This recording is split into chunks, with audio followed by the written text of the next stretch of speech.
자, 안녕하세요. 오늘은 식물도 호흡을 할까? 라고 하는 제목으로 수업을 시작해 보겠습니다. 교과서 135쪽, 137쪽 펴시고 수업에 임하시기 바랍니다. 이 단원의 학습 목표를 읽어보면요. 식물의 호흡을 이해하고 광합성과의 관계를 설명할 수 있다입니다. 시험 범위가 아니어서 학습 동기는 많이 없으시겠지만 사실 이 부분은 여러분들이 혹시 이과를 가시게 된다면 그리고 또 생명과학을 선택하게 되신다면 굉장히 중요한 부분입니다. 그래서 앞으로를 생각하고 좀 멀리 보고 집중해서 수업을 해보시기 바랍니다.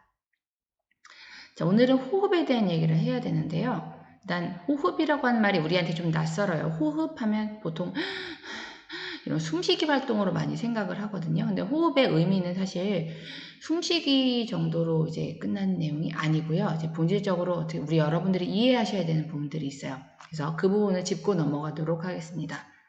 모든 생물은요, 생명 활동을 하려면 에너지가 필요합니다. 모두들 알고 있는 내용이죠. 어떤 생명 활동이 있어요? 공부를 하고 계시니까 여러분들은 신경계가 지금 작용하고 있죠. 조금 이따 일어나서 점심 먹을 거죠? 근육 운동 해야겠죠? 에너지가 필요해요. 모든 생명 활동에는 에너지가 필요하고요. 우리 동물만 그런 것이 아니라 식물도 마찬가지로 자신의 생명 활동, 싹을 틔운다거나 꽃을 피운다거나 열매를 맺으려면 에너지가 필요합니다. 이때 호흡은요, 이 에너지를 만드는 과정이라고 보시면 되겠습니다. 그래서 호흡하면 그대로 떠올라야 되는 단어는 에너지예요. 호흡, 에너지, 호흡, 에너지. 그죠? 조금 더 이제 구체적으로 읽어보면요. 생물이 양분으로부터 생명활동에 필요한 에너지를 얻는 과정이고요. 사실 제목은 식물의 호흡이니까요. 식물의 호흡은 뭐냐? 식물이, 그죠? 생물이 아니고 식물이, 그죠? 그 중에 이제 양분인데 식물은 양분을 어떻게 얻어요? 광합성으로 스스로 만들었죠. 그죠? 광합성을 통해 만든 양분으로부터 생명활동에 필요한 에너지를 얻는 과정. 이것을 식물의 호흡이라고 하겠습니다. 자, 그럼 조금 더 구체적으로 알아볼까요? 이 호흡에 대해서 이해를 하려면요. 우리가 이미 배웠던 광합성과 좀 비교해서 생각해 보는 게 굉장히 좋거든요. 그래서 한번 이제 비교하면서 식물 호흡의 특성들을 좀 알아보자면요. 자, 이것은 광합성의 과정입니다. 광합성의 과정은 재료로서 이산화탄소 물을 사용하고 빛 에너지를 통해서 얘들을 조립해서 그죠? 탄소가 6개짜리인 그죠? 그런 포도당이라고 하는 최초의 영양분을 만드는 거죠. 그죠? 그리고 산소를 배출하는 그래서 기체로 치다면 이산화탄소를 흡수하고 산소를 방출하는 과정이라면 호흡은 반대예요. 호흡은 도로 그 영양분에서, 그죠? 포도당에서 영양분에서 다시 그 영양분을 쪼개서 이 안에 들어있는 공유결합 속에 있는 어마어마한 에너지를 꺼내는 과정이기 때문에요. 반대 과정이 사용이 됩니다. 그래서 산소를 이번에 흡수하고요. 이 산소가 굉장히 독한 기체거든요. 사실은 영양분들을 쪼개고 그리고 이제 쪼갰을 때 이 떨어져 나간 작은 탄소 덩어리들은 이산화탄소의 그 덩어리가 될 것이고 물을 만들고 그 안에 공기결합 속에 있었던 에너지를 꺼내는 그래서 광합성의 반대 과정이고 기체 흡수로 치면 산소를 흡수하고 이산화탄소를 배출하는 과정이 되는 거죠. 광합성과 비교하니까 꽤 명확하죠. 그죠? 또 이제 비교를 해보자면요. 광합성에서 중요한 것은 뭐예요? 빛 에너지라고 하는 것을 어디다 영양분인 포도당에 저장하는 과정이에요. 이것을 뭐라고도 하냐면 빛 에너지를 그죠? 영양분에 저장한다. 근데 여기서 얘기하는 영양분이라고 하는 것은 공유결합이 이루어진 화학결합이거든요. 화학결합 속에 빛 에너지를 저장하는 과정이죠. 그래서 빛 에너지를 화학 에너지로 바꾼다. 그죠? 이런 과정이라면, 그죠? 호흡은 어때요? 다시 이 영양분이 가지고 있는 그 에너지에서 우리가 필요한 생활 에너지를 꺼내는 과정이에요. 그래서 이건 이렇게도 써줄 수 있을 것 같아요. 포도당은 화학 결합으로 이루어져 있기 때문에 화학 에너지인데 거기서 생활에 필요한 에너지를 꺼내는 과정이다. 그래서 이렇게도 비교가 가능하겠죠. 자, 또 하나 장소로 비교를 해보자면요. 광합성은 어디서 일어납니까? 엽록체에서 일어나요. 호흡은요, 세포가 가지고 있는 미토콘드리아에서 일어나요. 네, 미토콘드리아의 모습이고요. 이건 엽록체의 모습입니다. 자, 그래서 광합성은 어디서 일어나느냐? 그럼 엽록체를 가진, 그죠? 식물의 세포, 그죠? 여기서 일어나는 게 광합성이고요. 그죠? 호흡은 어디서 일어나요? 호흡은 미토콘드리아를 가진, 미토콘드리아라고 하는 세포는 사실 모든 세포가 다 가지고 있어요. 왜냐하면 에너지는 모든 세포가 다 필요한 거거든요. 그죠? 그래서 모든 식물 세포가 미토콘드리아를 이제 호흡을 하고 있다라는 거죠. 그죠?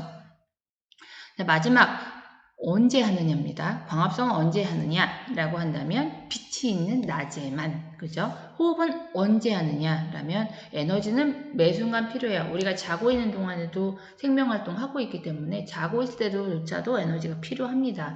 그래서 호흡은 항상 살아있는 한, 살아있으려면 언제나 일어나는 것이 호흡이죠. 그래서 낮에 식물은 무엇을 하고 있느냐라면 광합성하고 호흡도 하고 있고요.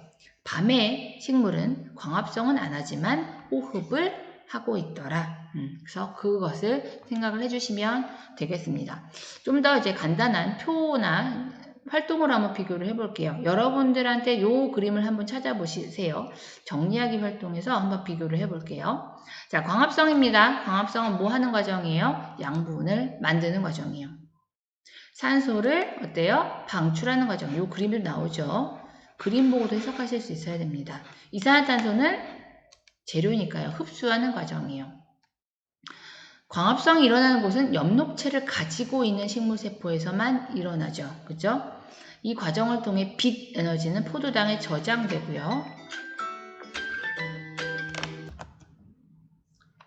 자, 이 과정을 우리가 빛 에너지를 화학 에너지로 저장한다 라고도 표현을 했었죠. 그죠?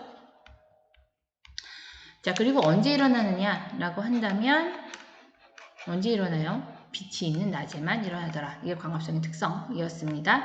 호흡은 어때요? 양분을 이번에 분해해서 쪼개서 그 안에 있던 에너지를 꺼내는 과정이에요. 그 과정에서 기체는 산소를 흡수하고 이산화탄소를 방출하게 되고요. 그리고 그 과정은 어디서 일어나느냐 란다면 모든 세포에서 일어나죠. 그죠? 모든 세포가 생활에너지를 생산하는 과정이고 이 과정을 조금 더 써주자면 화학에너지를 생활에너지로 바꿔주는 과정이다. 에너지를 방출시키는 과정이다. 그죠? 항상 일어나게 됩니다. 라는 것들을 정리를 해주시면 되겠습니다. 이 부분은 한번 여러분들이 정리를 해주세요. 필기를 좀 해주세요. 어디다. 필기를 해주시고 잠깐 화면 멈춘 다음에 전체 다 써주시면 되는데 단어들이 쉽지 않아요. 그래서 단어들까지 잘 정리를 해주세요. 그래서 이 과정은 우리가 이제 알고 있는 광합성의 과정. 반대의 과정이 바로 호흡의 과정이다. 그죠? 여기 보시면 화살표가 서로 다른 방향으로 되어 있는 것을 볼 수가 있죠? 자, 일어나는 장소는 엽록체, 살아있는 모든 세포, 조금 정확하게 씁시다. 엽록체를 가진 세포, 그죠?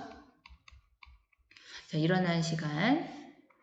기체는 이산화탄소가 흡수, 산소 방출. 거꾸로 호흡은 산소 흡수, 이산화탄소 방출.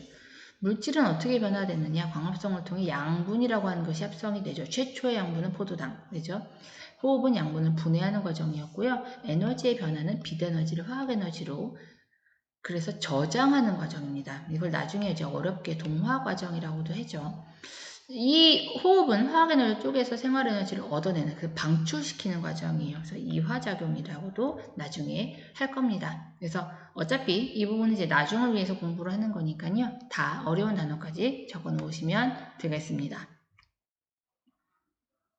자, 여기도 해볼까요? 그림 이야기 활동. 식물은 광합성은 주로 잎에 엽록새가 있는 세포에서 일어납니다. 식물의 호흡은 어디서 일어날까요? 그림을 보면서 말해보자 있는데요.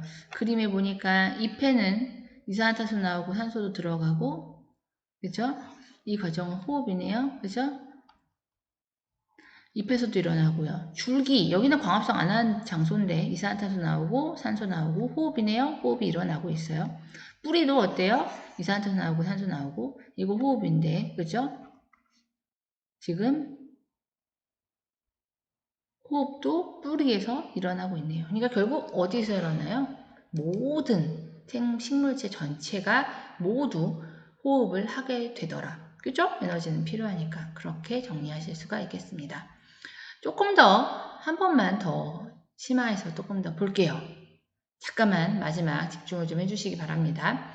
하루 중 일어난 호흡과 광합성의 관계를 이제 알아보자 이건데요. 여러분들이 이제 호흡과 광합성의 의미를 이해했기 때문에 식물을 하루 동안 추적하면서 얘들이 호흡과 광합성을 어떻게 할까를 보려고 하는 부분입니다. 교과서에 이 그림이 나와 있죠. 그죠? 근데 어렵진 않아요. 그냥 이야기를 쭉 들어보시면 됩니다. 식물은요, 낮에 광합성과 호흡을 둘 다 하죠. 그죠? 그래서, 보시면요. 근데 조금 더 낮도 조금 더 분류를 좀 해줄 수가 있다는 거예요. 낮이다. 빛이 약한 아침이나 저녁. 그죠? 낮이지만 빛이 좀 약하다. 그럴 때는요. 어떻게 나타나냐면 호흡의 결과 만들어진 이산화탄소는 광합성에 이용이 되죠. 그죠? 그리고 광합성으로 발생한 산소는 다시 호흡에 이용이 됩니다. 근데 광합성의 양과 산소의 양이 배출된 산소의 양이 그대로 많이 배출되진 않기 때문에요. 그대로 사용이 돼요. 그래서 지금 보면요. 광합성에서 만들어진 산소 그대로 호흡에 사용이 되기 때문에 이 경우는 바깥에서 보기에는 이 식물이 이산화탄소를 배출하는 것도 아니고 산소를 배출하는 것도 아닌 것처럼 보여요. 그냥 그 아래서 다 소모해버리는 거예요. 그래서 이것을 이제 겉보기에 기체의 교환이 없는 것처럼 보인다. 이렇게 표현을 하죠. 그래서 낮에는 이런 특성이 보입니다. 실제로 광합성도 하고 호흡도 하지만 그 양이 사실 광합에서 나온 것이 호흡으로 그대로 쓰이기 때문에요. 그죠?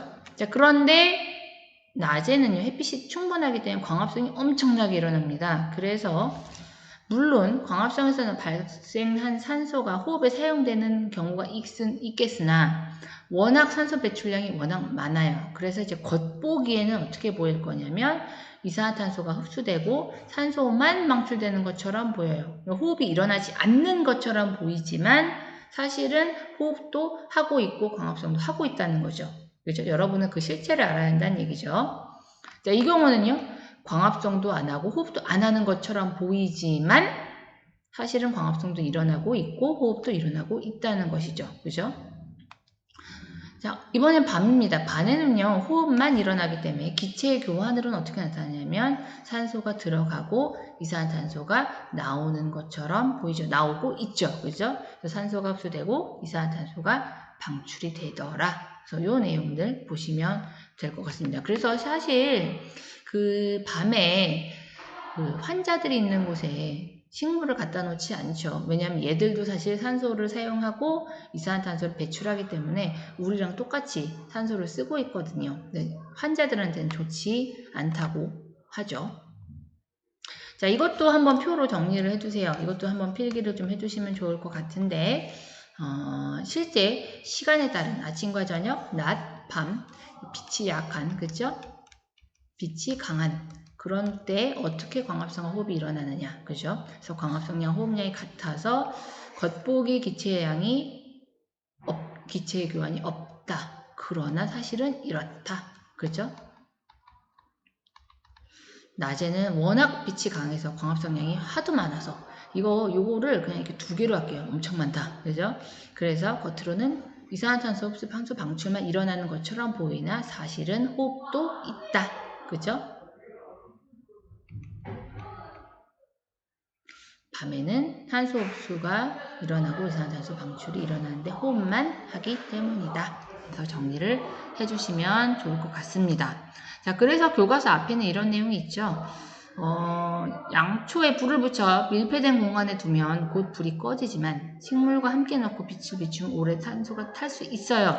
왜 그래요? 얘가 광합성을 하기 때문에 빛이 그도 강할 때는 어때요? 산소가 많이 배출이 되고 이산화탄소가 많이 사용이 되고 있죠. 그죠? 그래서 이 양초로서는 연소에 필요한 산소를 충분히 공급받을 수 있다는 거고요. 밤에는 어때요? 만약에 햇볕이 없다. 이런 경우에는 어때요? 얘도 똑같이 산소를 사용하고 있기 때문에 촛불의 입장에서는 연소에 필요한 산소가 많이 뺏겨지겠죠. 그래서 촛불이 곧 꺼질 것이다. 이런 내용도 생각해 줄 수가 있을 것 같습니다. 자, 여기까지가 일단 첫 번째 파트입니다. 다음 영상에서 이과학과 관련한 실험을 한번 보도록 하겠습니다.